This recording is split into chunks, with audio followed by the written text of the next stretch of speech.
Pronto. Deixa eu abrir agora o YouTube, porque vai dar.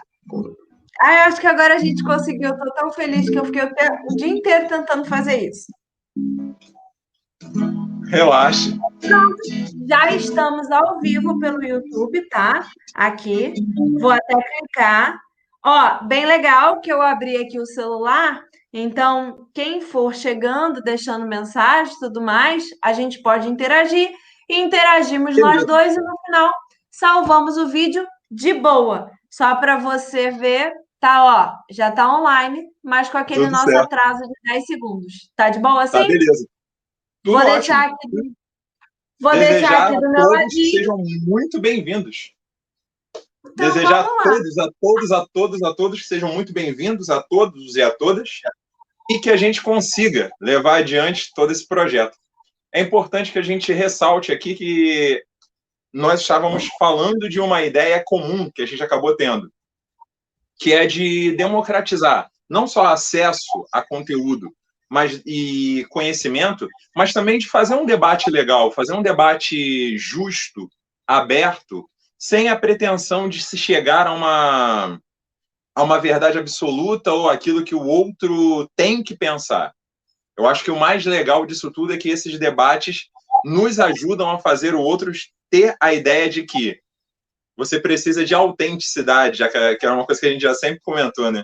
Essa vida autêntica, de ser quem Na você é. verdade, você precisa construir o seu próprio argumento. A gente, quando questiona muito de verdade absoluta, né, que a gente começa a questionar a filosofia, a gente vê que lá nos primórdios a ideia era justamente essa, né? Vamos Tentar achar achar a a arqué do origem. universo, vamos achar a verdade absoluta, aquilo que é inegável, vamos encontrar. Mas aí a gente tem que parar e pensar no seguinte: a humanidade evoluiu. Eu não gosto muito da palavra evoluiu, já falei isso antes. Mas a humanidade evoluiu. Então, Ela nós andou para hoje frente. temos ferramentas, andou para frente, marchou, né? Como é o nome da live. E nessa Ela marcha, marcou. a gente acaba por desenvolver novos argumentos. E foi até mesmo você que falou, né, na semana passada, quando a gente conversou, você falou sobre nós temos sempre as mesmas perguntas, mas respostas diferentes.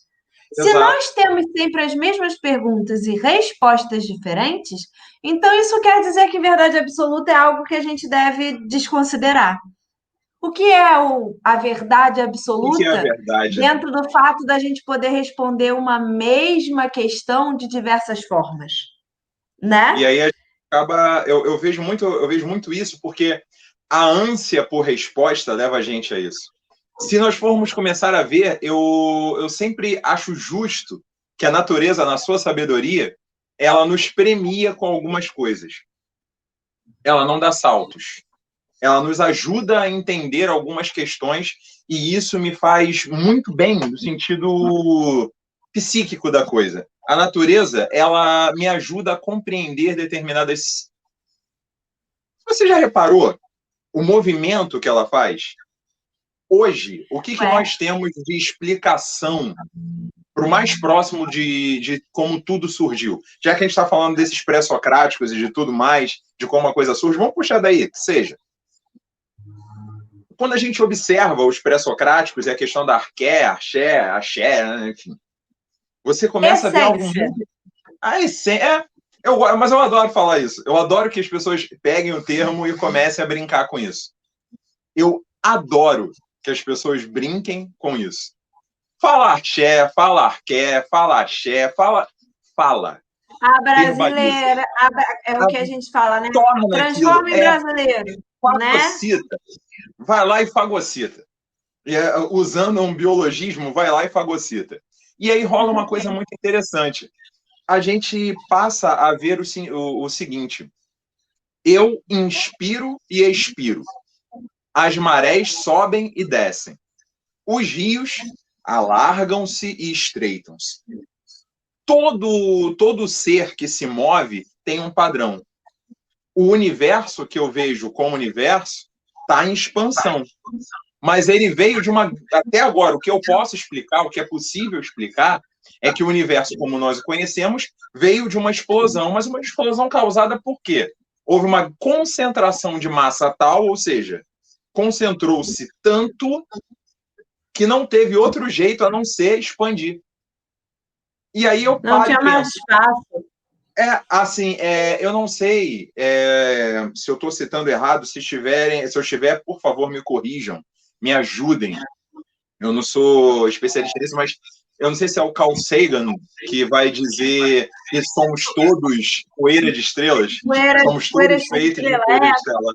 Ele É, mesmo que tem aquela série que é maravilhosa, que ele Cosmos. explica o. Isso! Que ele explica o surgimento do universo e que faz com que a gente pense o seguinte: nossa, quem nós somos num universo tão vasto? Né? Que ele chega, eu Exatamente. acho a metáfora dele, quando ele pega o calendário de um ano e ele distribui esse calendário e vai explicando passo a passo o surgimento do universo, o que é o universo Uhum. e onde nós estamos.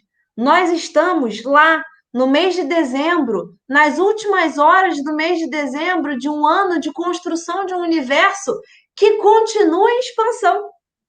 Então, Pois é. como pensar, né, E no aí tem ser uma humano coisa que nesse sentido? eu acho muito interessante. Existe o universo conhecido e existe aquilo que a gente não conhece. Eu acho que essa é a grande questão. De repente, existem lugares que, se você olhar para a Terra, a explosão que teria dizimado os dinossauros, a luz ainda não chegou. A luz ainda não chegou.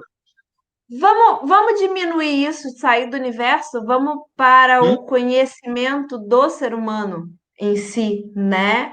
Pensa no seguinte, a gente quando estuda lá, né, Kant e toda aquela querela, né, do século XVI, século XVII, século XVIII, se é René Descartes, Francis Bacon, o empirismo, o racionalismo, o criticismo. Kant fala, não, é o criticismo de Kant, é o idealismo transcendental. Opa, peraí. A gente não está falando do universo. Nós Pois estamos é. falando do que nós somos capazes de conhecer aqui. Porque nós temos o sujeito cognoscente, aquele que é capaz de conhecer. Faz conhecer, Nós temos o objeto cognoscível, conhecível, que o que nós se pode podemos compreender. conhecer, mas podemos conhecer como todo? E é uma das Então, querelas da filosofia, né? Porque Kant diz que não, você não conhece o todo, você conhece a coisa em si. A pois é, fenomenologia, defendida lá para o Russell, defende a mesma coisa. Você não você conhece conhece a a coisa coisa em em si, si, você conhece o fenômeno. Você fenômeno. conhece o fenômeno por quê? Porque a sua consciência intencionalmente deseja conhecer algo, e aí o que Conhecer ela algo. conhece é o fenômeno daquilo. E Nossa, aí a isso gente é começa a entender uma fantástico. coisa. Como é que eu vou. Aí a gente tem que parar e pensar. O fenômeno, ele acontece dentro da mente por causa do que está fora. E aí a gente começa a ver o fenômeno é subjetivo. Eu estou com o Sim, instrumento nas minhas completamente. mãos. E aí eu viro para as pessoas e eu falo: será que o fenômeno é o som que eu vou produzir ou é a forma como você entende o som?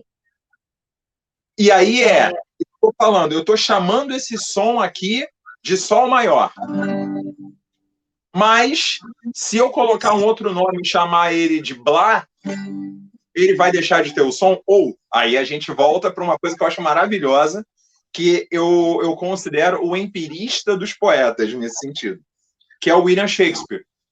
Quando a gente Sim, sim. vê a cena do Romeu e Julieta da varanda, que a Julieta vai falar, que aí, por favor, pessoal, vamos lembrar aos nossos queridos e amados adolescentes que nos assistem que Romeu e Julieta não é uma história de amor, é uma tragédia de um garoto de 16 anos, uma menina de 13.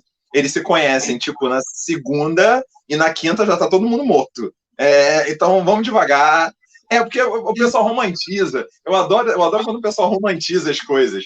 Nossa, que história linda. Não, não é lindo. Tem dois adolescentes que morreram porque as pessoas não sabiam conversar. Não tem nada de bonito nisso. Tá? Não tem Não, nada mas de belo. aí Antes de você Claro. entrar no exemplo em si, eu gosto muito de citar William Shakespeare quando eu falo com os alunos, né? Por causa do contexto do Renascimento, da literatura inglesa e tudo mais. Porque eu gosto, assim, apesar de ser não uma história de amor, né, dela ter sido reinterpretada como uma história de amor pela sociedade contemporânea, eu sempre gosto de citar que é uma inserção do amor romântico.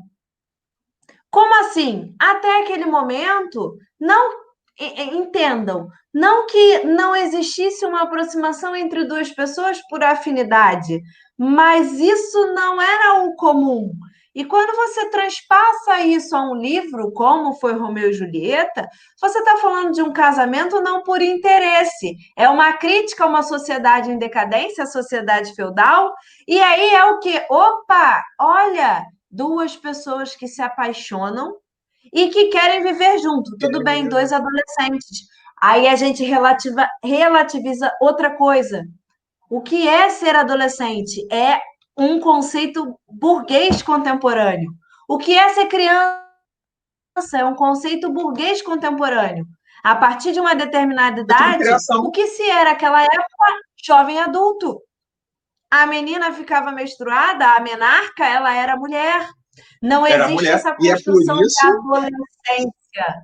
a nossa famosa festa de 15 anos. É o que eu sempre falo. A gente romantiza. E aí, cometendo um pequeno anacronismo na conversa, só para a gente não perder o fio da meada, é porque a gente romantiza tudo. Nós romantizamos absolutamente tudo. E por que nós romantizamos absolutamente tudo? Porque nós estamos constantemente buscando a solução dos sonhos. A nossa sociedade ela não está preparada para viver o real. A nossa sociedade ela esqueceu o que o Nietzsche avisou. Ela esqueceu que a vida é apolínea e dionisíaca e que ela tem beleza e tragédia. Retomando só um pouquinho do exemplo da varanda, que a gente estava falando, só para não ficar aquela Uhum. coisa, a gente começa a falar de uma série de. A gente se empolga. Porque a gente se conhece, né? A gente se empolga. A gente começa a conversar, a gente se A empolga. gente fica Quem solto. não conhece a gente, pessoal, é o seguinte: nós não podemos sentar juntos e conversar sobre qualquer coisa, porque vai passar 30 minutos de um papo absoluto sobre todas as coisas e a gente não foca. Tá? A gente É. não foca Nem sobre tendo absolutamente coisa roteiro. nenhuma. E o que é pior, a gente se entende. Tá? A grande questão é essa. A gente se entende sem focar em nada. Poxa, aquele papo foi maravilhoso. Todo mundo olhando para a cara da gente, sem ninguém entender nada, mas a gente se amarrando na história. Voltando lá, e eu estou tentando manter os pés no chão, tem uma coisa bem interessante que a gente fala. Ela vira para ele e fala: Romeu, por que és Romeu e não outro?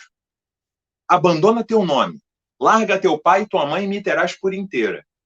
Porém, se assim não puderes, já não sou mais uma Capuleto, pois apenas teu nome é meu inimigo. E aí, essa eu acho que é a grande questão. Quando ela fala, o meu inimigo não é você. O meu inimigo é o seu nome, não quem você é. Quem você é a figura que, para mim, causa amor. Mas o que me impede de realizar esse amor?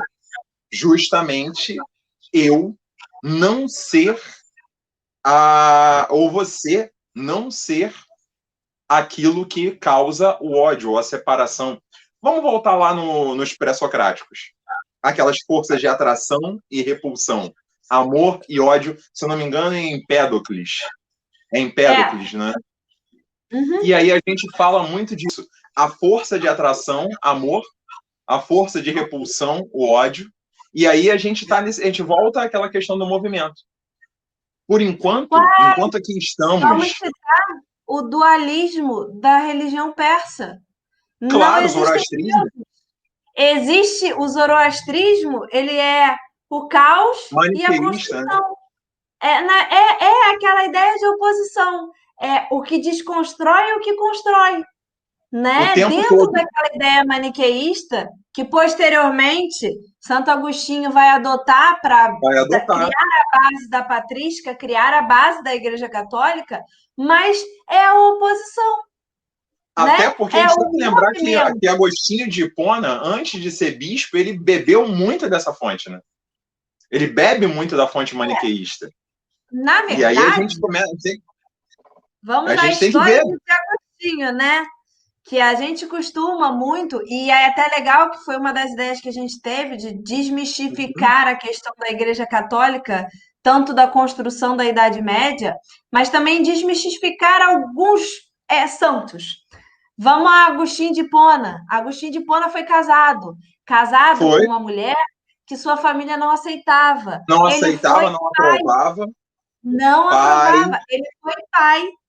Ele ouviu o chamado divino, tornou-se Agostinho de Hipona, depois Santo Agostinho de Hipona, com o falecimento, porém ele abandonou a esposa e o esposa. filho, que E o não filho, para eram a poder conviver com ele, teve que família. entrar na mesma ordem. O filho, para poder Exatamente. conviver com ele, teve que entrar na mesma ordem. E aí a gente começa a ver uma coisa que eu acho que é muito interessante nisso. É tentar entender o ser humano atrás da figura que a gente constrói. Porque a figura que a gente constrói também é um fenômeno. Sim, As uai. admirações, as coisas, eles não são as figuras reais. E nós não temos o recurso de pausar, voltar e conviver com as figuras reais. Talvez até para o nosso bem. Talvez até para o nosso bem. Porque talvez, voltando, tudo aquilo que torna aquela figura para nós super interessante deixaria de ser. Tudo aquilo que torna para nós aquela figura brilhante deixaria de ser. E aí Mas a é porque a gente gente passa idealiza. a ver o real. Só que nem sempre o real é aquilo que a gente quer. Volto de novo ao Nietzsche. Na A gente verdade, não quer eu o real. volto ao completo, né? O que é o real. O que de fato existe? O que Pois é é. a realidade? Do que é construída a realidade? O que eu posso falar para você que de fato existe? Na verdade, eu volto àquela questão sua mesmo, né? Uhum. Nós temos as mesmas perguntas e respostas diferentes. Quando a gente fala do que é real, e aí a gente pega lá de René Descartes, ele diz que o real é a razão.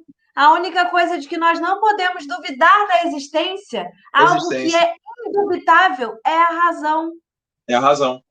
E aí Só. você começa a ver uma coisa. Razão essa que leva o homem a progredir.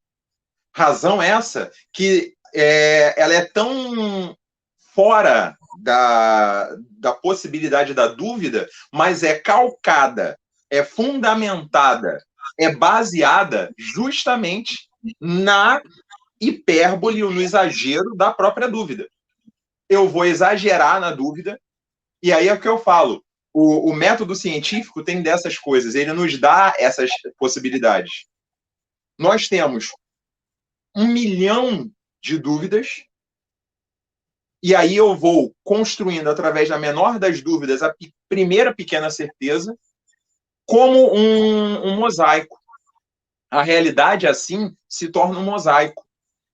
Nós vamos montando peça por peça, à medida que a gente vai lá e quebra e encaixa no painel. Nós, que estamos ali tão perto da realidade, não a vemos. A pessoa que está de fora e observa o painel como um layout, ele vai entender a realidade. E aí é aquela grande questão. Se realidade for só o que você toma por aquilo que é sensível, é o que eu falo. Você é uma tomada. Nós falávamos na semana passada, eu brinquei com a questão do. De acender. É. A gente brinca com isso. Nós brincamos. A sua mente é uma tomada. Eu gosto muito de falar quando eu tenho oportunidade de falar com crianças menores, eu falo assim: vem cá. Você já parou para pensar se tudo que você está sentindo e vendo é de fato real? E aí eu gosto de dar um exemplo. Para pensar em um índio sobre uma pedra. Ele precisa saber de onde o sol está vindo e quer pescar um peixe. Ele está vendo o peixe. As águas do rio são translúcidas. Eu consigo enxergar o que está ali dentro. Eu vejo naquela água o peixe que eu quero. Porém, o peixe que eu quero e que eu estou vendo não está lá. O que está lá é a projeção dele por causa da luz. E a gente tem que lembrar que a luz, ao bater na água, vai ter um processo de refração ou difração. Nesse sentido, eu não posso jogar a lança no No lugar onde eu mesmo estou vendo. lugar. Eu tenho que jogar a lança no lugar onde a luz... Eu tenho que jogar a lança à frente ou atrás de onde a luz o projeta. Uai, Aí eu vou mas aí acertar o a peso. gente lembra do básico, que todo aluno do primeiro ano do ensino médio adora. Ensino médio. A Adora. alegoria da caverna. Uai, Pois é. o que que é a filosofia? O que que é a alegoria da caverna? Pessoas acorrentadas que só vislumbram sombras das coisas, Sombras. não o que elas Só são. E vislumbram aí, sombras. a partir do momento que elas se libertam da caverna e vão em direção à luz, elas percebem que eram só sombras e que há uma infinitude de formas, uma infinitude de maneiras de você enxergar aquilo que nós denominamos como realidade, Que o né? Há real, a uma gente começa a infinidade ver. de coisas. Para o Platão, a gente pensa e vê isso. A ideia do inatismo. E aí eu gosto muito de pegar o Platão e jogar ele de frente como uma grande batida com Aristóteles. Por quê? O Aristóteles vai nos Gigantesca. deixar claro uma situação muito, muito interessante, que ele fala, eu sou amigo do Platão, mas eu sou muito mais amigo da verdade. E aí ele fala, não há nada no mundo das ideias que não seja precedido pelos sentidos. E aí eu volto de novo aos grandes É. sentidos da nossa existência docente, os nossos alunos. Eu olho para eles e falo, vocês, e aí é uma questão, uma crítica pessoal que eu tenho, eu detesto o termo crush. Eu sou uma pessoa que. Eu detesto o termo crush. Eu detesto. Eu acho uma coisa assim absurda. Eu acho que na língua portuguesa, com palavras como pitulinha e xodó, chamego, meu cheiro, falar crush é um pecado. Mas, enfim, como a língua é viva e a gente acaba misturando essas coisas, os nossos Daqui a pouco adolescentes de hoje transformam essa palavra crush em transformam algo essa bem palavra. brasileiro. E aí temos É, um neologismo muito mais bonito do que o que a gente já viu, entendeu? eu tô nessa esperança. Eu espero isso. Então, você adolescente que nos ouça, por favor, produz, né? Vamos parar, pensar. Mas voltando ao Ó, eu lance lá do achei crush. rapidinho que eu achei interessante. O Eliezer comentou aqui. É como Maquiavel fala: para pintar a montanha, precisa estar na planície. Para pintar a planície, eu preciso estar no alto da montanha. Ou seja, em pontos opostos, para criar, né, Uma uma dialética. imagem única. Uma imagem Como criar uma única. dialética, né? É Mas isso. aí que tá, né? A nossa existência é uma existência dialética, uma existência de oposição. Não tem, não tem como você falar de existir sem falar de contrapor ideias. Porque não existe ser humano, por mais doutrinado que seja, que não se questione, que Eu não acho, assim, pegue suas ideias e misture as suas ideias. há outras coisas, né? E assim, eu acho que é aquela coisa, é a máxima socrática. Uma vida sem questionamentos, ela não merece ser vivida. Ela Uai, não por merece. isso é melhor O que que eu, viver então, morto, né? Melhor é, ingerir a cicuta do que do viver que no parar, ostracismo. é Porque melhor. viver em sociedade, a gente lembra. Aí vamos a Aristóteles. O homem é um animal político. Político, Ora, social, ele está com os como outros, viver sem tem trocar o outro. ideias? Aí vem uma coisa que eu acho bem interessante. É complexa, porque não existe eu sem o outro. Já Não, começa com o basicão, né? e aí Eu a lembro, gente começa a ver uma coisa que eu eu acho vou, muito legal. vou encher o saco com isso porque eu adoro, né? Eu adoro existencialismo. E Adoramos. Jean-Paul Sartre, né, tem aquela frase dos o inferno são os outros, né? E Elas são os aí outros. ele escreve uma história em que Eu ele prefiro fala uma outra. sobre. Oi? Eu prefiro uma outra. Não, Do Sartre. é porque essa me Não, deixou bem tem uma do Sartre que eu complexada. sempre, que é aquela do. Me desculpa, até te interrompi. Que é viver é isso. Viver é isso. Equilibrar-se entre escolhas e consequências. Eu acho que essa frase de Sartre é fantástica. Que é a Escolher o essência seu da própria próprio vida. destino, assumir o seu caminho, tendo E só ciência que assim com liberdade liberdade. você tem.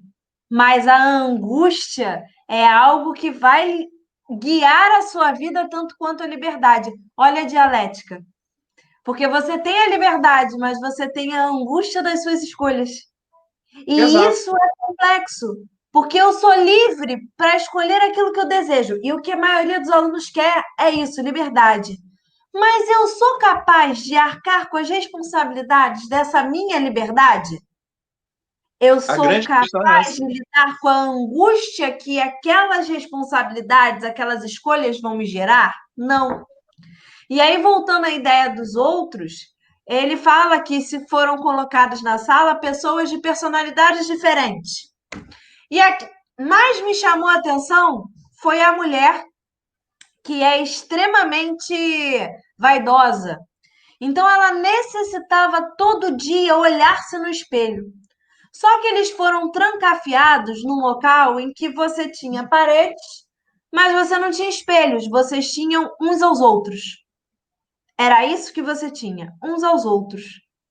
E a mulher que era vaidosa, ela precisava que os outros dissessem a ela que ela era bonita, que ela estava bem vestida, que ela não tinha o espelho. Quem era o espelho? Aliás, quem eram o espelho? Os outros. Então eu Talvez necessito daí o grande inferno dos dela. outros para me definir. Daí a frase: o inferno são os outros. Porque eu Uhum. necessito de fato do outro para me definir. Eu sempre dou o exemplo mais A bobo. bendita da comparação, né? É a bendita da comparação. É a Por exemplo, escala. E aí tem se uma nós coisa que me chama muito. rapidinho, só para finalizar isso, eu sempre dou um Claro. exemplo didático. É, se nós só tivéssemos a cor azul, precisaria eu, ao definir, né, ao delimitar-me, dizer que eu gosto de azul? Não, só existe o azul. Só tem azul. Mas se tem o azul, vermelho, amarelo, eu preciso, porque o outro gosta de amarelo, eu gosto de vermelho e alguém gosta de azul. Eu Então eu adoro necessito usar. do outro para existir. Eu gosto muito do exemplo do vermelho. Eu descobri, nem sei, assim, estou falando de uma coisa que é muito no chute, que nós todos enxergamos, salvo pessoas daltônicas por alguma questão, nós enxergamos vermelho. Só que o vermelho que eu enxergo não é igual ao vermelho que você enxerga, por mais próximos que sejam. Todos nós estamos enxergando vermelho. Mas o tom de vermelho, ele é subjetivo, ele é meu. Só eu vou enxergar o vermelho como vermelho. Para você ter uma ideia, eu estou num lugar onde eu consigo ver um brinquedinho da minha filha mais velha, que é um coraçãozinho. É um coraçãozinho com bracinhos e perninhas. Então, eu estou olhando assim para ele agora e me veio essa ideia, essa imagem na cabeça. Como é que deve ser o vermelho dela? E aí a gente acaba vendo essas construções, essas ideias do como vai ser. A gente vê a razão marchando assim. Por quê? Eu vou lá em Santo Anselmo, eu vou lá em Guilherme de Ockham, eu vou lá em São Tomás de Aquino. Anotações, fiz uma sequência É, aqui, ó, maravilhosa para defender a Igreja Católica. E aí, entre aspas, para não entrarmos em quesitos religiosos, não por ser católica, até porque religiosamente não me enquadro nisso, mas para defender uma construção histórica social de que a uma Igreja construção Católica histórica. é a Idade Importante. Média, Idade das Trevas, né? Então eu busquei bastante. E aí a gente começa a ver uma coisa bem interessante. O surgimento dessa questão das universidades, onde a gente vai ter o trivium, quadrivium, a ideia de você estudar retórica, a ideia de você estudar álgebra, a ideia de você estudar astronomia, a ideia de você começar a tentar compreender o que nos cerca. até o momento em que isso tudo começa a ser dialeticamente questionado, porque nós estamos entrando em um outro período. Não fosse o surgimento das universidades e a necessidade da gente dar novas respostas para perguntas velhas, que é o que eu falo, a coisa não andava. E aí a gente passa a entender uma situação muito interessante. Eu sou capaz de entender uma sociedade na qual você vê uma Capela Sistina, um Michelangelo que desenha cenas bíblicas por toda a Capela Sistina. Eu nunca estive lá, gente, tá? Mas você consegue ver isso por uma ferramenta maravilhosa chamada internet.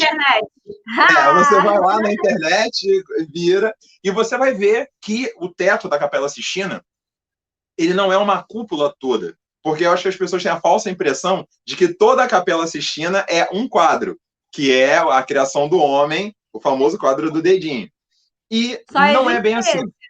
Tem um monte de quadradinhos onde você está contando ali várias histórias bíblicas. Uma das histórias é a criação do homem, que é uma pintura maravilhosa, que você vê Adão com o braço esquerdo esticado, apontando o dedo, e Deus tocando o dedo, que é uma alegoria, uma forma de você entender a ideia do boneco de barro montado e Deus soprou sobre ele e teve vida. Sopro da vida. Ora, você tem um homem nu, absolutamente nu, e aí sem pudores, vamos falar os termos, com seu pênis à mostra. Você tem mulheres com seus seios à mostra, e as pessoas não erotizam aquela arte. Elas vão até lá, olham para aquilo, entendem a sacralidade daquela obra, e ao entenderem a sacralidade daquela obra, entram em um estado de espírito muito diferente do estado de espírito de excitação. Elas entram em um estado de espírito para entrarem em contato com aquele amor ágapos, que a gente falava dos gregos. Aquele amor ligado ao divino, ao etéreo. Aí recomendo até a ver uma coisa bem interessante. O Banquete, né? De Platão, Exato. Que fala sobre todos os tipos de amores. Todos os tipos de amor. Ágape, inclusive. Exato. Né? E aí a gente começa a ver que de todos os amores, talvez o menos valoroso seja justamente o Eros. Que é quando Platão vai dizer que o amor é uma grave doença mental. Ele define o amor como uma grave doença mental. A gente fala, você está apaixonado? Você está apaixonado, perdeu a cabeça. A gente fala, perdeu a cabeça, está apaixonado. Aí agora você sabe de onde é que veio isso. E aí tem algo muito importante nisso. É um mundo onde já mudou. Já mudou. Vamos pegar os irmãos Van Eyck e o casal Arnolfini. Você pega o casal Arnolfini, eles estão cobertos da cabeça aos pés, e tem aquela parte que eu acho maravilhosa, que são os que é o Van Eyck se retratar no espelho que está atrás deles. Ele se retratar no espelho que está atrás deles, porque ele faz parte da cena. Ele quer fazer parte. É como se fosse tirar uma selfie, né? Ele fez a primeira selfie da história. Ele fez uma selfie. É um dos quadros que eu costumo usar, porque quando eu dou aula de renascimento, porque eles não conseguem ter essa percepção de imediato, né? De você reparar que o próprio autor da obra está circunscrito. Até porque aí, vamos entrar, né? São realmente outros tempos. Quando a gente está falando de renascimento, nós estamos falando de uma nova forma. Nós estamos falando aí do início, do que eu já falei e gosto de repetir, do início de se colocar o homem num pedestal. Tirar aquela ideia da igreja da Idade Média e começar a construir uma ideia focada numa filosofia humanista antropocêntrica, que vai gerar lá, né, como você estava falando. O pedestal, e aí, desculpa o termo, androcêntrico do homem. Exatamente aí que eu queria chegar. É androcêntrica. Entendeu? É androcêntrico, não é antropocêntrico. É a vitória do falo. A gente pode chamar de vitória do falo. Sim, e uma coisa que é muito importante, eu sempre gosto de falar isso para os alunos, por quê? Porque a primeira coisa quando a gente dá aula para fundamental é que eles reparam essas coisas porque é dentro de uma sociedade erotizada que nós temos. E aí eu sempre pergunto a eles, Eles são Eu crianças. falo, eu falo, vocês olham para isso, sim, mas isso é o que mais chama atenção? Pergunto, proporcionalmente, vamos falar em formas proporcionais. É assim? Aí eles se assustam. Como você pergunta isso, professora? Proporcionalmente não é assim. Porque os autores, né, os grandes artistas do Renascimento, por mais que eles tivessem um comprometimento em aproximar-se da realidade na escultura, na pintura, eles também tinham um foco. A imagem, a arte, ela tinha uma mensagem, e essa mensagem não era relacionada à reprodução. Tanto que Exato. quando a gente fala da Capela Sistina, que a gente fala do falo, do que seria Adão, ele é menor, E aí justamente tem para uma. que a visão seja direcionada não à parte que nós, na sociedade contemporânea, erotizamos, mas sim no contexto da obra da Uma criação. obra como um O todo. homem não podia nascer vestido, o homem nasceu nu. Nasceu nu. E aí tem uma coisa que eu acho muito interessante, que é o resgate da questão grega. O grego Sim, em si, o ele classicismo. fazia. A gente sempre fala dessas questões porque a grande ideia do nu e a novidade do nu e a não erotização do nu, ela vem nisso. Por quê? Porque quanto mais o homem era célebre, quanto mais ele era cerebral, isso entrava em antagonismo, ou seja, novamente a gente está falando de dialética, isso era antagônico aos desejos que ele poderia ter as suas passionalidades. Por isso, eles construíam aquele homem com o máximo de realidade possível, mas com o mínimo de erotização possível. Porque o que mais importa no homem, de verdade, o homem que é homem, estava aqui, e não no resto do Sim, corpo. E aí a gente começa a sim, entender um pouquinho do Descartes. Nessa situação, sim. eu compreendo a razão do Descartes, porque o Descartes consegue decodificar. Por meio disso, por meio da questão do gênio malvado, do Deus enganador, a teoria, ele Do vem gênio nos trazer maligno. isso. Ele fala, cara, a tua imagem e semelhança não é o corpo perecível que você habita agora. A sua imagem e semelhança é ser capaz de criar num mundo que foi criado. Lembrando que Descartes ainda precisa prestar contas a uma instituição que é a igreja, e ele tem exemplos antes dele que não foram tão bem sucedidos assim. A gente começa a ver a questão do Galileu, a gente começa. Opa, o Descartes tá ligado, ele sabe que ele não pode simplesmente sair chutando a Mas porta. Giordano Bruno, Giordano Nicolau Bruno, Copérnico. Aliás, Nicolau Copérnico, nossa, diz para mim, a maior referência que nós temos de grande revolucionário no ramo da ciência. no O ramo da cara não ciência, vai só dizer talvez. que a Terra não é o centro do universo, o Sol é o centro de um sistema. O cara vai influenciar Galileu Galilei, Giordano Bruno, Johannes Kepler, Newton. vai influenciar Isaac Newton, vai mudar a física de tal maneira que vai fazer com que a revolução científica ela dê saltos. É o Saltos que esses o, impensáveis durante a Idade Média. é o que o Kant vai E chamar de aí, revolução copernicana, né? é a Revolução Copérnica, do qual depois Immanuel Kant, quando acha que resolveu o problema lá entre Arrogantemente. racionalismo e empirismo, ele afirma, tem uma parte da obra de Immanuel Kant que eu acho engraçadíssimo, que ele fala assim, que ele está promovendo uma segunda revolução copernicana, quando ele Eu saí do consegue sono resolver dogmático. uma É a querela. crítica da razão pura. Isso, exatamente, uma querela de 300 anos. Francis Bacon, lá no século XVI, já falava, século XVII, mas sou eu que no século XVIII apresento qual é a razão do conhecimento. Mas Aí por que, que está, ele precisa como que fazer isso? conhece? Mas por que, que ele Entendeu? tem que fazer isso? Porque ele e os seus, aí eu coloco na conta dos iluministas em geral, eles têm necessidade de resposta. E aí é uma coisa que eu sempre. Eles têm necessidade de respostas. Assim, eu tenho várias críticas ao iluminismo, mas eu tenho uma paixão muito grande por Kant, porque eu acho ele uma mente inovadora perante a época Muito e o inovador. contexto.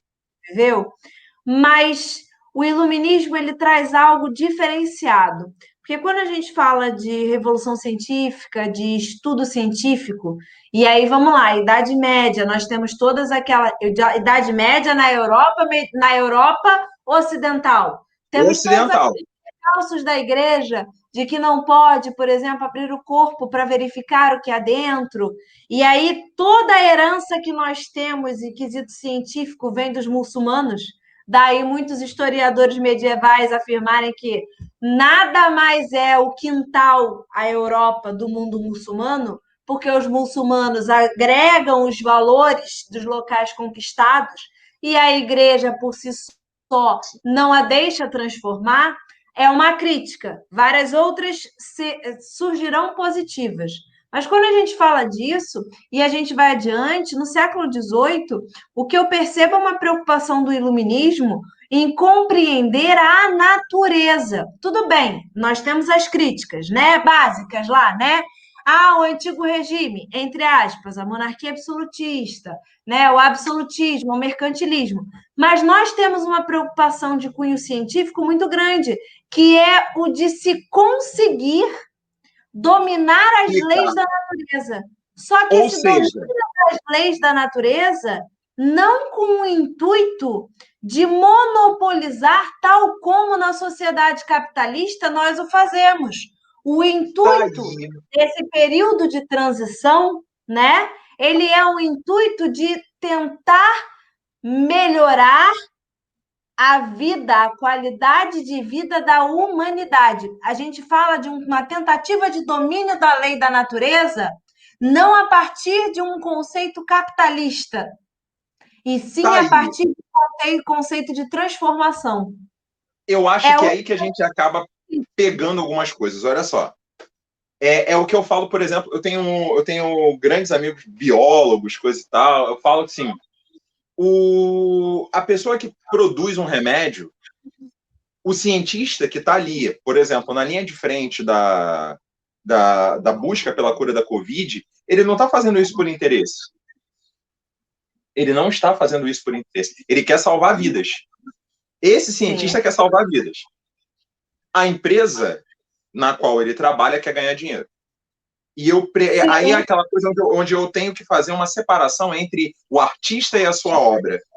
Eu olho para o iluminismo e não consigo olhar o iluminismo com essa benevolência.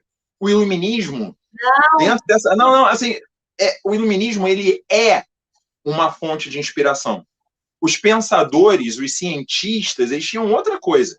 Agora, você pega o iluminismo enquanto que ele foi, o iluminismo real, e o que o iluminismo real proporcionou? Proporcionou o crescimento do capitalismo, que, por sua vez, a sociedade capitalista. Ele gera o liberalismo,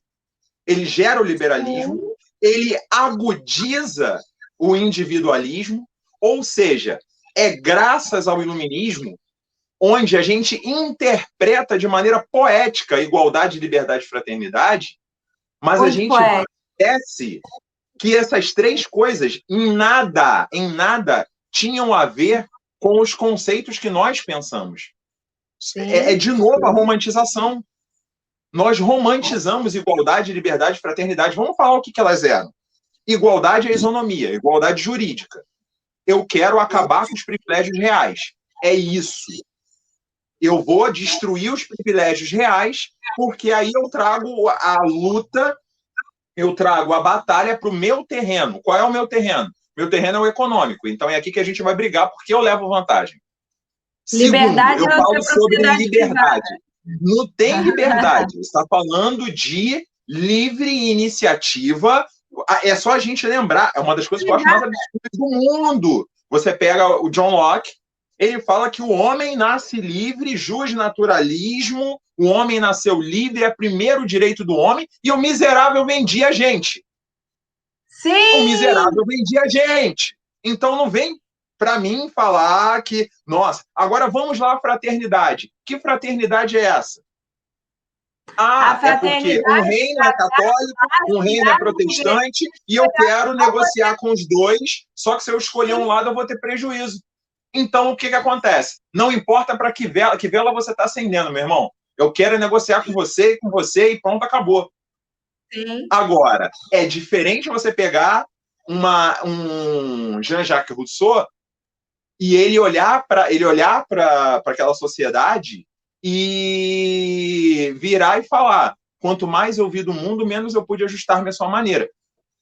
O Jean-Jacques, os teóricos, os pensadores. Agora, o mundo. Aí eu vou voltar numa coisa. O mundo real, quando a gente sai das sombras das nossas cavernas, a gente vê que a luz ela não é tão clara. Ela é um lusco-fusco. Se é que eu posso usar esse termo tão antigo, tão antiquado, ela é um lusco-fusco. Ela é um lusco-fusco que nos permite ver, eu não diria nem em 50 tons de cinza, mas em mais de 1000 abstratos. Porque cada pessoa e cada cabeça vai começar a entender o mundo da sua forma. Diferente, exatamente. E aí é que se dá a desgraça, como diz Hegel. Porque a minha consciência infeliz, ao passar para o meu espírito absoluto, se dá conta de que eu vivi sozinho, eu cresci sozinho, eu vou morrer sozinho. Eu sou sozinho e você sozinho para sempre. Aí Sim. Eu começo a ver aquela questão. Vamos puxar um pouquinho lá para a galera que você gosta? Vamos puxar um pouquinho para os existencialistas? Aí eu vejo, no livre-arbítrio, aí vai acabar. Cabe ao homem, em cada instante, em cada momento, em cada coisa. Mas olha, eu considero o livre-arbítrio a maior corrente da humanidade. Eu considero uma grande corrente. Ele não é o conceito de liberdade. Porque ele foi criado para dizer o seguinte: você pode fazer o que você quiser, mas se você não agir de tal forma, você sofre tal consequência. Ele foi criado com esse intuito. Posso te dizer uma coisa que ainda que me pega assim? Por exemplo, eu não vou nem dizer o prazer. Não vou nem dizer o prazer. Eu tive a grande sorte de ter os meus pais, as figuras dos meus pais.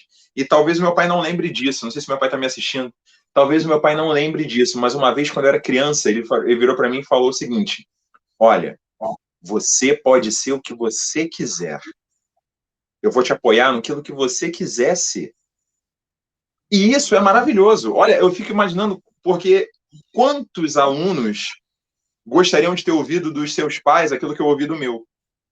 Você pode ser o que você quiser, porque eu vou te apoiar para que você seja o que você quiser. Tudo bem. Aí é uma coisa que eu falo. Qual é a notícia mais maravilhosa dessa frase? Eu posso ser o que eu quiser. Qual é a notícia mais terrível dessa frase? Eu posso ser o que eu quiser. E aí vem o Álvaro de Campos, que é um pseudônimo para o Fernando Pessoa. Eu separei a frase dele aqui, que ele fala: sou eu mesmo, tal qual resultei de tudo. Sou eu aqui em mim, sou eu. Quanto fui, quanto não fui, tudo isso sou. Quanto quis, quanto não quis, tudo isso me forma. E aí a gente começa a perceber que não tem natureza humana. O livre-arbítrio que a gente diz é uma corrente. Prende. Mas a liberdade é o que nos prende. A liberdade é o que nos prende, mas eu diria, a liberdade é a nossa gravidade. A liberdade é a nossa gravidade. Sem ela, a gente sem ela a gente estaria ferrado. Porque, ao mesmo tempo em que ela nos permite certas coisas, ela nos impõe muitas outras. E aí é a grande questão de você saber escolher não a corrente principal, porque dessa você não pode fugir. Mas quais correntes auxiliares você vai amarrar? Pensa num... Eu vou usar o termo russo. Pensa num cosmonauta. Só para não dar bola para os estadunidenses. Nossa, professor de história, acabou. E aí você começa a ver uma coisa interessante. Pensa num cosmonauta. O cara está na Soyuz e ele precisa fazer um reparo. E aí ele vem com a correntinha naquele vácuo de espaço, faz tss, e ele vai lentamente na direção. De repente faz um tss, e aí ele está preso. Eu não consigo ir mais, preciso de mais. Aí ele pega uma corrente sobressalente, coloca na ponta, coloca na outra ponta e tss, e vai lentamente ao seu destino. Eu falo que nós temos essas correntes sobressalentes. O livre-arbítrio seria a nossa corrente principal. Ela não deixa a gente sair de determinadas coisas. Ela nos prende. Mas nós temos que ser sábios ao escolher as nossas correntes sobressalentes para que a gente consiga chegar não nos objetivos que os outros querem, mas no que eu quero de mim. Sim, É aquela velha questão do. Aí eu volto a falar do Nietzsche.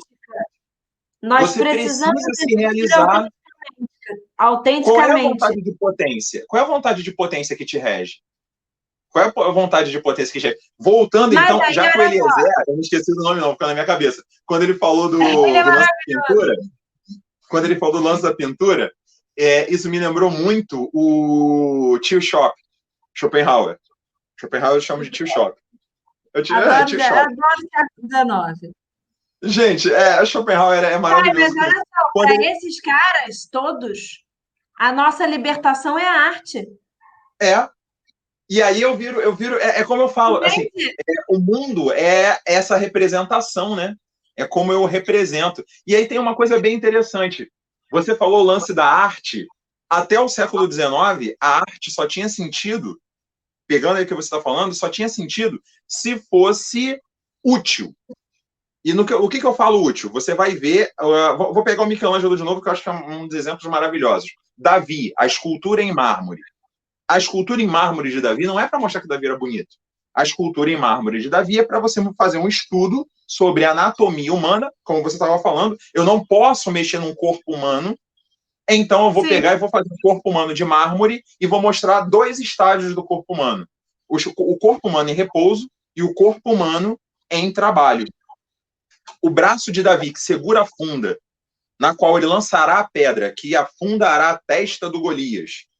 O braço dele está retesado, os músculos estão ali. Sim, segurando. E aí você começa a perceber uma coisa muito interessante. Todo o lado oposto do Davi está relaxado. Por quê? E é tão interessante isso que para equilibrar a peça, o que o Michelangelo faz? Deixa um pedaço inacabado junto à perna, se eu não me engano, direita do Davi, que é justamente para dar equilíbrio, porque ele não poderia dar equilíbrio à imagem só com a sola dos pés. Afinal, aquilo ali é um ser inanimado, né? E aí o que acontece? Você tem. Pode falar. Da utilidade da arte, basta a gente pensar que a maior parte, né, dos artistas, dos grandes artistas, são reconhecidos pós-morte.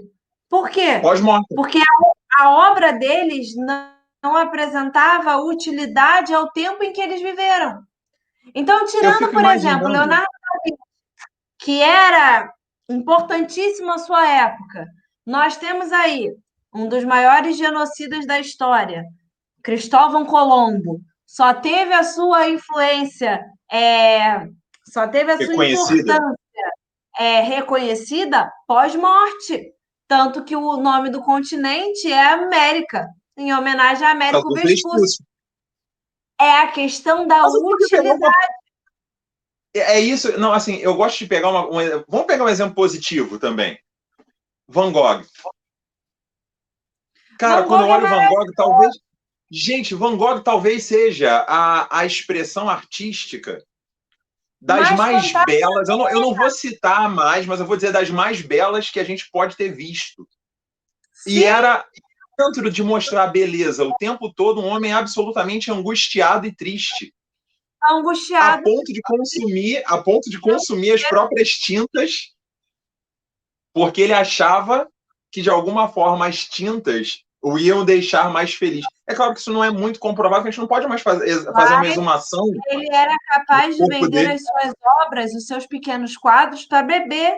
Ele oferecia os seus quadros nos bares para conseguir beber, porque ele não foi reconhecido à sua época. Hoje nós temos uma exposição permanente num dos maiores museus dos Estados Unidos das principais obras de Van Gogh. Os girassóis de Van Gogh são os mais conhecidos. Noite Enluarada. Viraram moda, entendeu? E ele não teve utilidade à sua época, entendeu? Não, Aí a gente volta até a aí que tá. questão das amarras. Quando a gente vai lá em Nietzsche, Nietzsche diz que as nossas amarras elas são bem simples. Simples. É o cristianismo que diz que nós todos somos iguais, então não podemos ser diferentes, Ser desenvolver a diferente. nossa potência, porque desenvolver a nossa potência é ser diferente do nosso irmão, somos irmãos, seguimos um rebanho, que rebanho? Fraude Cujo do pastor é rebanho. Jesus. Segundo a tradição judaico-cristã, que acaba nos transformando o quê? Em seres humildes. A humildade proveniente lá de Sócrates, que cresceu numa sociedade que vivia em guerra, essa Aristocrática. humildade como é que foi construída, como foram construídas as polis gregas? Elas não foram E aí eu acho construídas com amor e carinho. E aí, que foi. quando você tem Sócrates, Sócrates vem e traz de novo a questão da humildade. Então, o que é ocorrente o homem? A humildade e a tradução, ó, do cristianismo. Uai, Tem uma coisa ué, que me chama sempre muita atenção. ele é É, anticristo. Não, não, tá. Ele só tem disse uma o coisa seguinte: o único cristão que ele conheceu morreu na cruz. na cruz. E aí a E gente começa a ver verdade, essa. vamos lá, sem religião. A frase dele é verídica. O Sim, sim. verdadeiro cristão morreu na cruz. E a gente começa a ver uma coisa muito interessante. Eu estava falando sobre isso hoje. E aí rola uma situação. Há um esforço, eu acho interessante a gente esse resgate desse Jesus histórico. Há um esforço na figura de Jesus de transformar a visão da divindade na época dele. Vamos parar para pensar o que era a divindade, né, para os judeus da época de Jesus. Era um Deus guerreiro, que Sim, lutou, tomou a coisa e tal. E aí o Nietzsche vai falar, cara, olha só, não tinha nada a ver o que estava sendo construído. A gente começa a ver Jesus fazer um trabalho maravilhoso ao longo de 3 anos. Eu acho muito interessante que a gente vê o Nietzsche como um crítico de. Ele não é um crítico do cristianismo. Ele é um crítico do que fizeram com o cristianismo. Eu acho e isso ele muito não é interessante. crítico de Jesus. Ele fala uma coisa que eu acho muito maneira, que ele começa a falar, ele fala assim, olha, ele transformou um Deus guerreiro em um Deus de amor. As únicas coisas que Jesus exige da galera que o segue é duas. Amar a Deus sobre todas as coisas e ao próximo como a você mesmo. Ou seja, é o seu parâmetro de amor que você tem a você que vai definir o amor ao próximo. E aí E eu aí rola até uma parada bem na última interessante. conversa, eu até falei com você. Ainda existe uma terceira aí. Se tu não é capaz de amar o outro como a si O outro mesmo, você tente não vai amar ser. como eu te amei. É, Como Jesus se não amou. dá, se não dá, me olha, me usa de espelho. Se você não consegue, me usa de espelho. E aí E rola uma olha, parada bem interessante. É muito maravilhoso isso, porque você começa a perceber uma grande questão. A crítica do Nietzsche é a figura do Paulo, que é um perseguidor que, no momento em que teoricamente se converte, ele vai colocar dentro do cristianismo todas as regras farisaicas que Jesus tinha combatido. Falando numa coisa que você falou sobre construção da polis grega, e aí eu preciso, por favor, eu preciso fazer uma coisa que você vai me perdoar, vai me perdoar. Eu estou caçando um negócio aqui porque ela é algo que acabou me chamando muita atenção. O Nietzsche fala sobre a questão apolínea e dionisíaca, a ideia desses opostos, a ordem e o caos, os sentimentos, toda a passionalidade. E aí me lembrou uma música que o Zé Ramalho escreveu, quem cantava era a irmã dele, que o Zé Ramalho escreveu e começa com a Guerra de Troia. O nome da música é uma música, assim, hoje ela seria considerada absolutamente machista, que é Mulher Nova, Bonita e Carinhosa. Eu cresci, tinha um boteco do lado da casa da minha avó, um bar do lado da casa da minha avó, onde tinha uma jukebox que tocava essas músicas, assim, todo dia.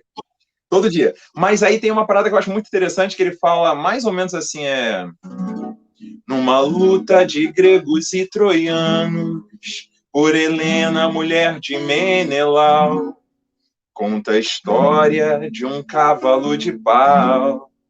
Terminava uma guerra de 10 anos. Menelau, o maior dos espartanos, venceu Paris, o grande sedutor, humilhando a família de Heitor, em defesa da honra caprichosa. Mulher nova, bonita e carinhosa, faz um Nossa, homem gemer sem sentir dor. E aí é uma coisa que eu paro para pensar, olha só. Você falou, formação da cidade da polis grega, ela não se deu na harmonia. Não se deu na harmonia. As coisas assim, na nossa cidade, as coisas não se dão na harmonia. A nossa cidade não é harmônica. Nós estamos no meio de um processo eleitoral absolutamente desarmônico que transformou amigos de anos em inimigos ferrenhos. Olha, nós vivemos a gente volta, vive né? numa era de antagonismos. E aí eu De pergunto para você, onde foi parar a antagonismo razão que a gente construiu? e mudanças, né? Mudanças que assustam, como a gente já falou, da liquidez, da modernidade líquida de Bauman, de ser tudo muito, muito Muito flexível, fluido. muito maleável, muito fluido o tempo todo. A mudança, Você tá... ela é constante. E aí o que acontece? Eu estou falando, se a gente não tem onde se agarrar, as coisas mais importantes para nós, elas se dão quando a gente encontra algo para se agarrar. Porque se a gente não se agarrar na sociedade que a gente vive hoje, a gente é levado pelo fluxo. Quando eu falo, são os amores, são os amores até românticos, mas assim, são os desejos, são os objetivos, são as transformações. Se nós não temos onde nos agarrar no meio dessa fluidez toda, a gente é levado pela corrente. A gente é levado E pela aí, corrente. aí a gente entra na grande quantidade de jovens, adolescentes e pessoas da nossa idade que têm crise de ansiedade, de angústia, de depressão, Opa! que não conseguem compreender a realidade em si, que recorrem a tratamento psicológico, tratamento psiquiátrico. E aí, isso aí até por curiosidade, certa vez conversando com alguém, um conhecido falou comigo assim: não entendo hoje o porquê que tanta gente vai ao psicólogo ou ao psiquiatra, quanto adolescente. Aí eu virei, é porque as pessoas da sua geração não foram capazes de lidar com os problemas da sua geração e Vai acabaram por passar para os outros. empurrar as suas expectativas às nossas gerações. Ou nós lidamos com esses problemas, ou esses problemas nos derrubam. E se eles nos derrubam, nós temos alto índice de suicídio, alto índice de depressão.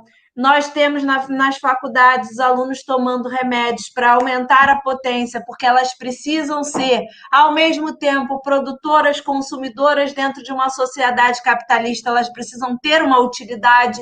Já dizia Foucault, para que serve a sociedade capitalista? Produzir, Produzir, consumir, obedecer. obedecer os corpos, docilizar os corpos. É Ora, isso. então eu tenho que aumentar a minha produção, eu tenho que consumir, Aumentar o meu eu consumo, tenho que ser o quê? obediente. Antirrevolucionário. Eu tenho que estar na onda. Eu não posso ser É, diferente. é o que eu falo, é o que eu falo. Eu preciso do padrão. Aí é o que eu falo para os meus alunos: é o lorodonto, é o HB20 branco. É quando a gente começa a ver que você não vale pelo que você é. Eu dizia, eu acho que é uma outra conversa nossa, que eu gosto muito de uma frase do. Se atribui, eu tenho quase certeza, 99% de certeza que é do padre Fábio de Mello, que ele fala que uma das maiores felicidades do homem é se descobrir querido quando se é inútil. Porque eu acho que essa é a certeza de ser amado, né? É a certeza de ser amado, porque quando Porque você se for você não na tem sociedade de utilidade, hoje, Na sociedade hoje, se você for completamente inútil e ainda encontrar pessoas que te amem, sinta-se muito Amado, feliz. sim. Porque você conseguiu o que muitas pessoas buscam. E aí talvez seja onde a nossa razão se perdeu. Porque a nossa razão, ela foi construída para levar o homem à felicidade. Mas a felicidade estava no amor que ele não é capaz de dar. Estava naquilo que ele não é capaz de ceder se não for com algo em Na troca. verdade, eu acho que o maior problema, eu acho que a nossa razão se perdeu não tanto por isso, mas porque ela se tornou mecanicista.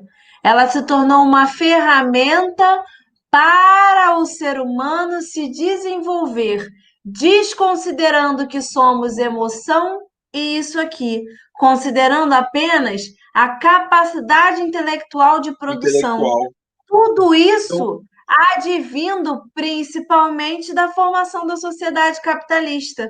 Então, quando a gente transforma essa razão em mecanicista, em ferramenta, ela deixa de ser algo, ela deixa de ter uma utilidade para uma sobrevivência, vamos falar de sobrevivência humana, para ter uma utilidade de desenvolvimento coletivo social.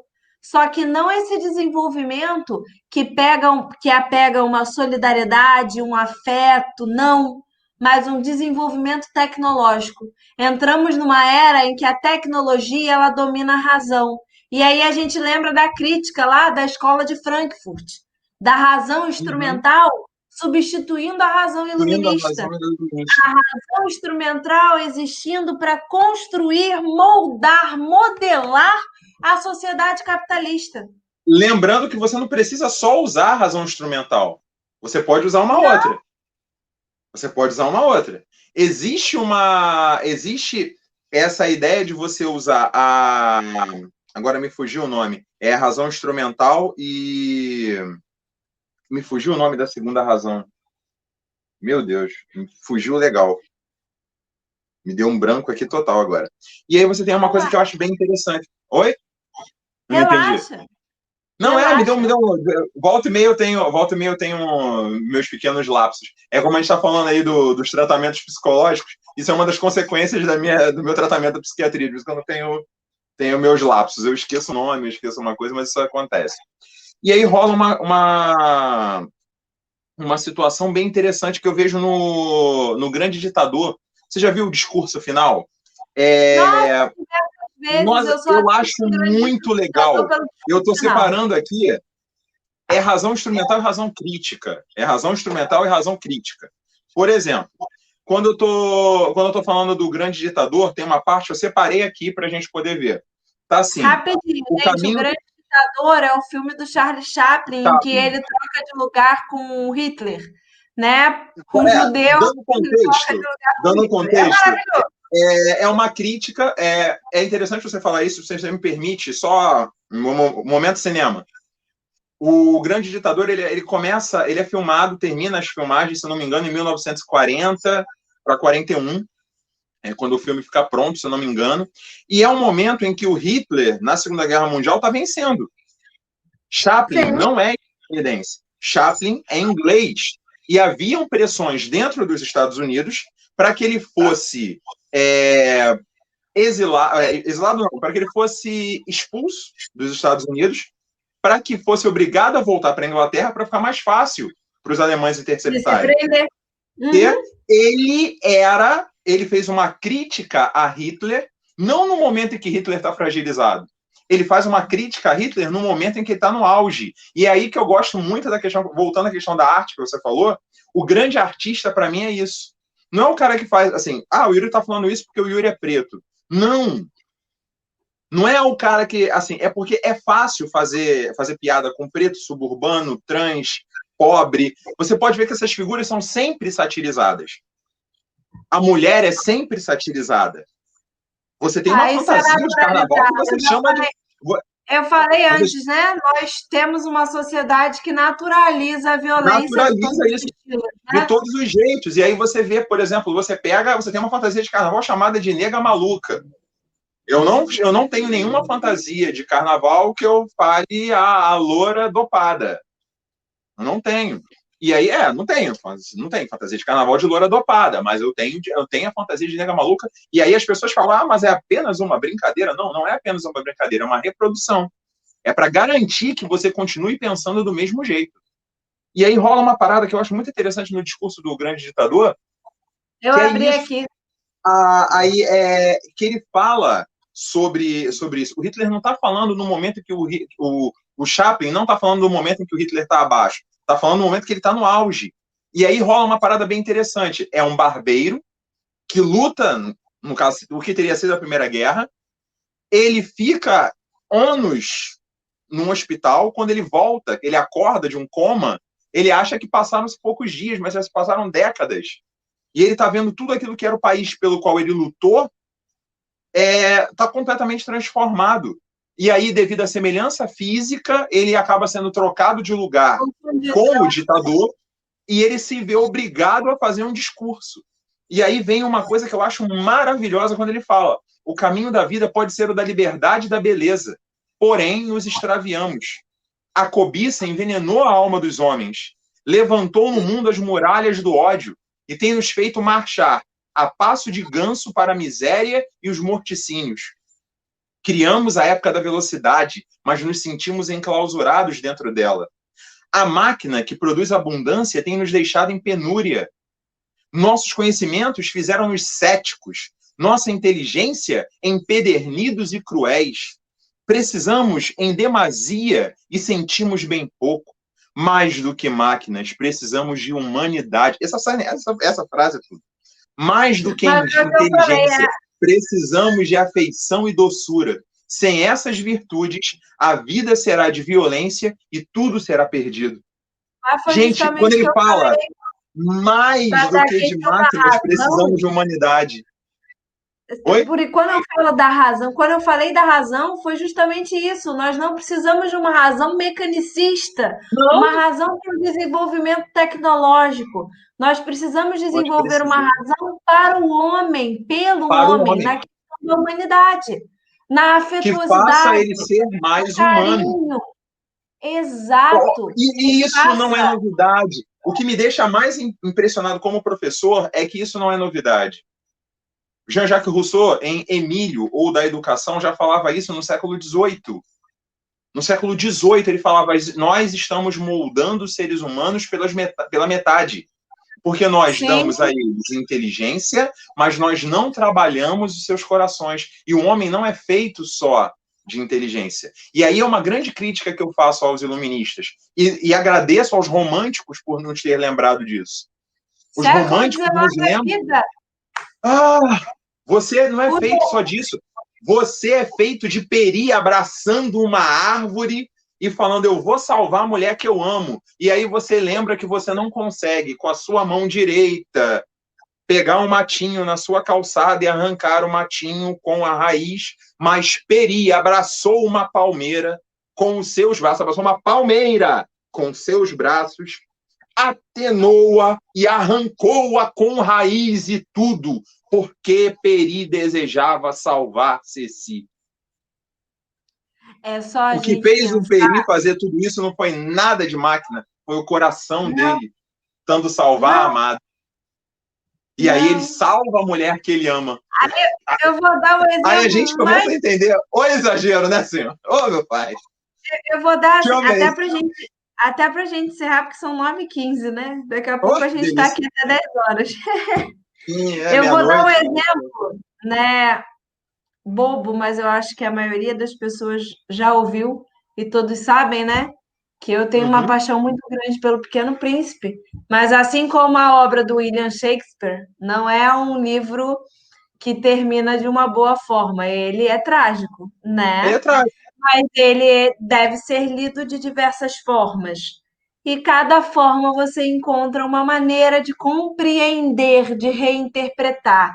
Então, para mim, não é trágico. Para mim, é extremamente, se eu posso usar o termo, existencialista e existencialista cristão.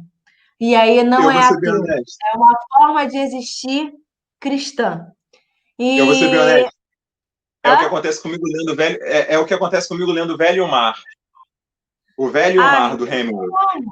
Não tem como. Tem Sinceramente, livros é, que eu você vai posso ler ler esse livro a minha vida inteira. Cada vez que eu ler, eu vou ter uma impressão diferente. É a sua cada relação com o Velho momento Príncipe, que com eu o Pequeno ler, Príncipe, é, é a minha eu vou relação ter. com o Velho Mar. E Ah, aí, aliás, se isso te chama atenção, quando nós tivemos, algum tempo atrás, a minha mais velha, ela pediu para eu comprar uns livros para ela. Eu ia comprar uns livros, ela pediu para comprar um livro para ela. Aí ela fez questão do Pequeno Príncipe. Ela falou, pai, eu por tenho favor, algumas compra para muitas mim. tatuagens pelo corpo, porque Eu simboliza vou muita começar a coisa. fazer do Velho Mar também. Você acaba me inspirando nesse sentido. Eu tenho algumas. Esse é o seguinte, para mim, o Pequeno Príncipe, ele envolve muito a questão da afetuosidade, de compreender o que é ser humano. Porque, para quem não conhece a história, o Pequeno Príncipe ele não mora na Terra, ele mora num Não, planeta distante. E aí, depois que ele se aborrece com a única asteroide 5, não sei o que, BBB. É um asteroide, não sei o que, não sei o que. É um número, é um número. ele mora distante. E aí ele tem dois problemas. Primeiro, os baobás, que são árvores tradicionais do Aham. continente africano, que Africana, são gigantescas cujas raízes são muito fortes. Então mas nascem pequenas. ele sempre tem que arrancar, porque ele sabe que se ele deixar crescer, o planeta dele desaparece, o asteroide dele desaparece. Ele é extremamente feliz porque quantas vezes por dia ele quiser vislumbrar o pôr do sol e o nascer do sol, ele pode, porque o planeta é pequeno, basta que ele ande. E aí um dia ele encontra uma rosa. A rosa nasce, ele nunca viu uma rosa, só que a rosa é extremamente vaidosa. E essa vaidade da rosa faz com que eles gerem conflitos. E por esse conflito ele resolve sair. Pega, aí é a minha tatuagem, eu daqui mesmo, né? Ele pega pombas, é desse lado, Priscila. Ele pega pombas e é porque até eu encaixar, ele pega pombas e ele voa para Sai voando por buscar aí. o planeta para, né, se desfazer dessas, não da rosa que ele amava, que ele ainda não sabia que amava, ele vai É uma descobrir árvore. que ama. E aí ele acaba visitando vários outros planetas e chega no planeta Terra, no deserto do Saara, onde ele encontra nada mais, nada menos do que o Antoine de Saint-Exupéry, que é o autor do livro. E ele está com seu avião, ele era Avião piloto, ele estava com seu danificado. avião com problemas. E aí ele começa a fazer várias questões, o Pequeno Príncipe começa a perguntar várias e várias vezes, várias vezes sobre o que é a Terra, o que é aquilo que ele está vislumbrando, o que é, ué, mas vocês não cuidam dessa forma? Mas o que é isso? O que é aquilo? E ele começa a descobrir o que é a humanidade através do aviador. Até um dia que ele andando encontra uma raposa. Ele nunca tinha visto uma raposa. Uma E raposa. aí a raposa, numa conversa com ele, afirma e fala: Você precisa me Não me deu o cativar. nome, né? Primeiro, a Você raposa não precisa quer me muito. cativar. Pô, Não, não me a raposa interessa. dá uma Você ideia. precisa me cativar. Para que eu possa falar com você, você precisa me cativar. Aí o pequeno príncipe se assusta. O que é cativar? Cativar é criar laços. Cativar para a gente dá a ideia de se tornar cativo, prisão. Não, não é isso, não. É criar laços. Quando você me cativa, eu me torno única para você no mundo e você único para mim. Único pra Podem mim. existir dezenas de raposas, mas nenhuma delas vai ser igual a mim.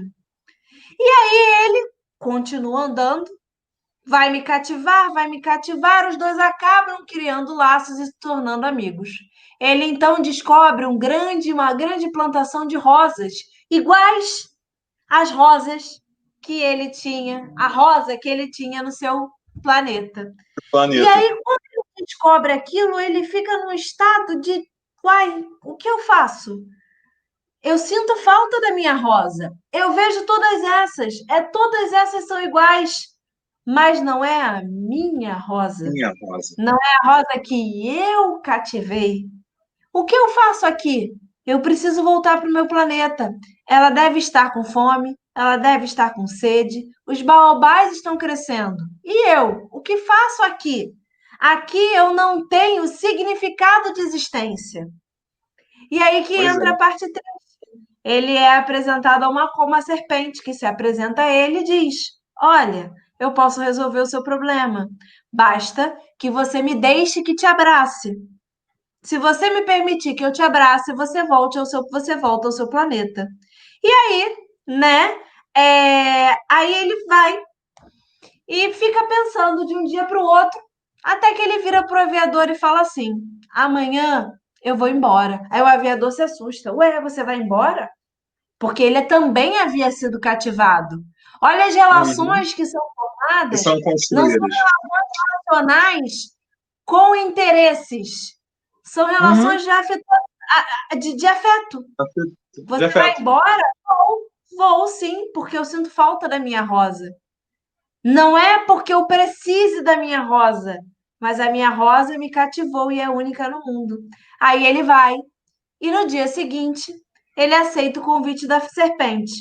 Ele é envolvido pela serpente, o seu corpo pende, e dizem, né? Aí o livro termina. Dizem que a sua alma retorna ao planeta e que a qualquer momento, se você prestar bem atenção, fechar os olhos, é capaz de você ouvir o sorriso de uma criança por ter voltado ao seu planeta, a sua razão de existir. Aquilo que ele não era humano dentro da nossa concepção, mas tornou humano. Humano. E Posso aí fazer ele uma. diz todo o que você quiser. Não, é porque você me fez lembrar uma coisa, você falando assim do Pequeno Príncipe. Eu preciso falar muito dessa questão, porque eu acho que é onde a genialidade brota, né? Tem essa questão. Você vai ver. Eu vou ser sucinto.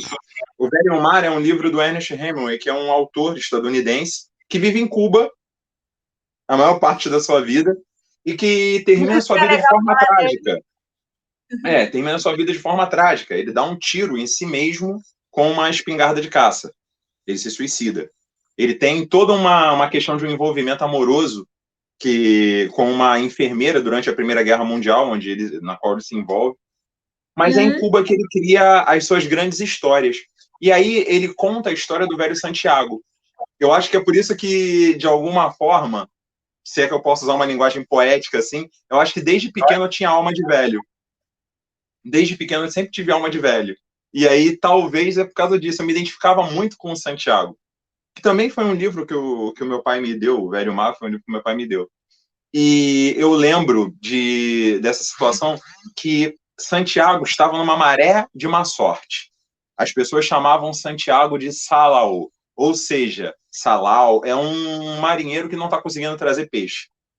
Tanto é que ele tinha um ajudante, um jovem aprendiz, que aprendeu tudo com ele e ama Santiago.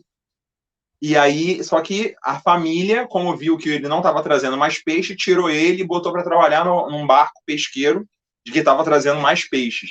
Mas ele se sentia tão afeiçoado e tão grato, porque tudo que ele sabia ele devia a Santiago, que ele fazia de tudo para Santiago voltar a pescar. E um belo dia o rapaz descobre que Santiago pretende ir para mais mar aberto, e ele então prepara as iscas, prepara tudo, deixa tudo preparado para Santiago fazer a sua viagem. Santiago pega o seu pequeno barco a remo e vai não em direção ao Golfo, ele vai em direção ao mar aberto, onde ele quer pescar um grande peixe.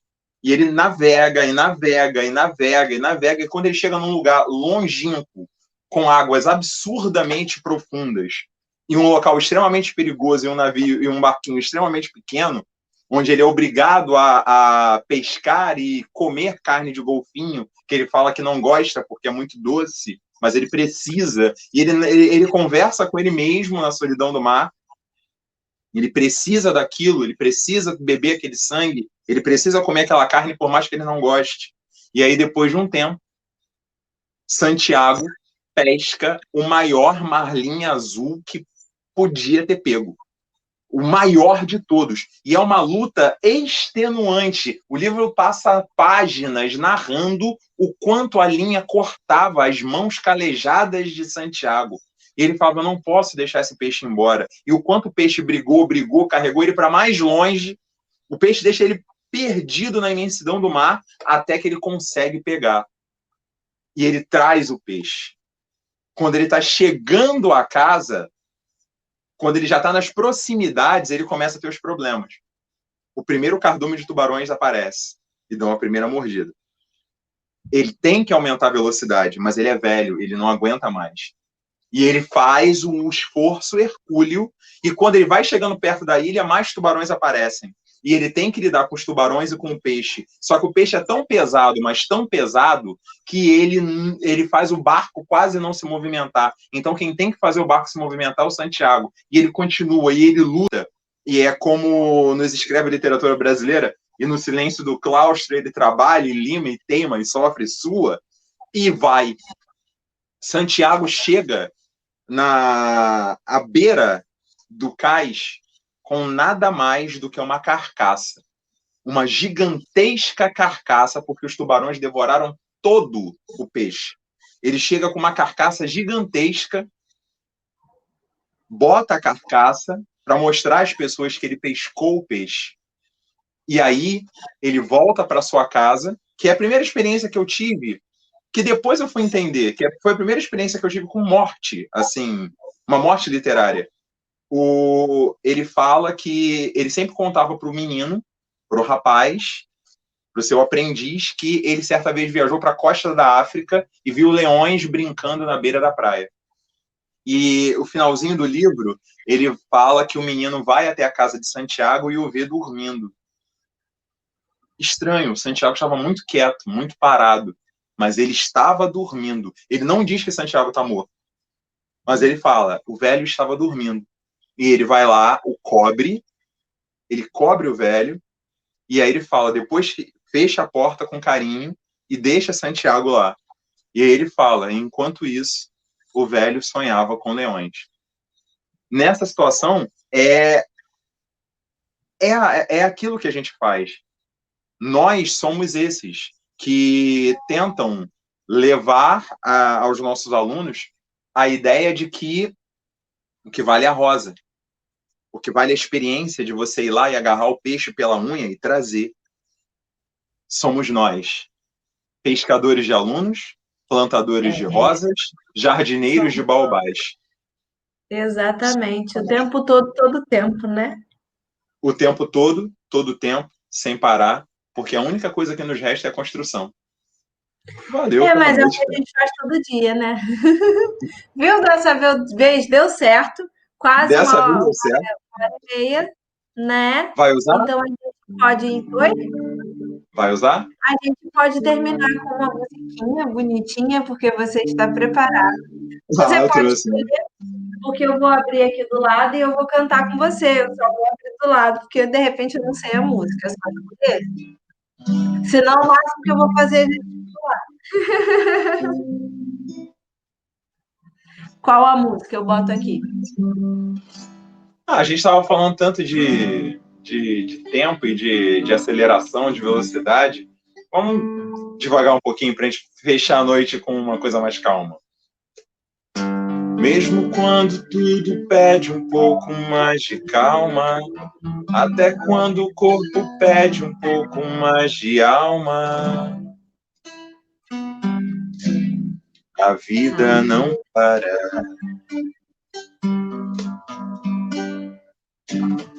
Enquanto o tempo acelera e pede pressa, eu me recuso, faço hora, vou na valsa. A vida é tão rara. Enquanto todo mundo espera a cura do mal e a loucura finge que isso tudo é normal, eu finjo ter paciência